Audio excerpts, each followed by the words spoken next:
ব্রাজিলের খেলা বড় পর্দায় উপভোগ করতে টিএসসিতে জড়ো হয়েছেন হাজারো সমর্থক। সবুজ হলুদের জার্সি গায়ে পতাকা হাতে এক একটি আক্রমণে বাড়ে উৎকণ্ঠা।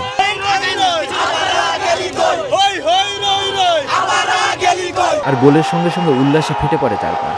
গোল আরো কয়েকটা হলে ভালো লাগতো, কয়েকটা তো মিস হয়েছে। অবশ্যই ভাইয়া, কারণ গত ম্যাচে ড্র করছে তো সবাই ভাবতেছিল যে ব্রাজিল বোধহয় আর গোল দিতে পারবে না, ওই ড্র পর্যন্তই শেষ। আমরা যে নেইমার ছাড়াও ব্রাজিল অনেক কিছু পারে, এটা আজকে প্রমাণ করে দিলাম। একসাথে দুটো সেলিব্রেশন করা হলো আমার বার্থডে আর ব্রাজিলের জয় উপলক্ষে।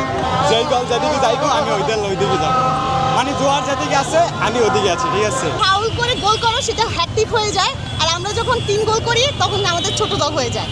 এরকমটা আসলে না। আর 7 আপ যে তোমরা বলো 7 আপ তোমরা দিয়েছো, তোমরা তো দাওনি, দিয়েছে হলো অন্য দল। তো তোমরা কেন বাপের নিয়ে এত ইয়া করো?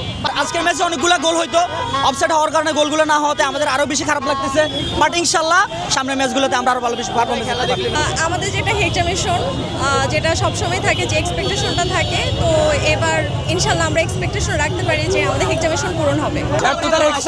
সফলতা হেক্সা সব ব্রাজিলেই করতে পারে। তারা কয়টা বাছাই পর্ব খেলছে, চ্যাম্পিয়ন হয়েছে, তারা বিশ্বকাপে আইছে। মামার বাড়ি আবদার না, তাহলে আমাদের বাংলাদেশ যাইতে পারতো। নেইমার খেলে নাই ভাই, এজন্য আমরা খুশি। আমরা ভাই প্রিয় দলের খেলা একসঙ্গে উপভোগ করতে পেরে আনন্দের কমতি নেই কারো। চায়ের আড্ডা আর গল্পে মুখর টিএসসি।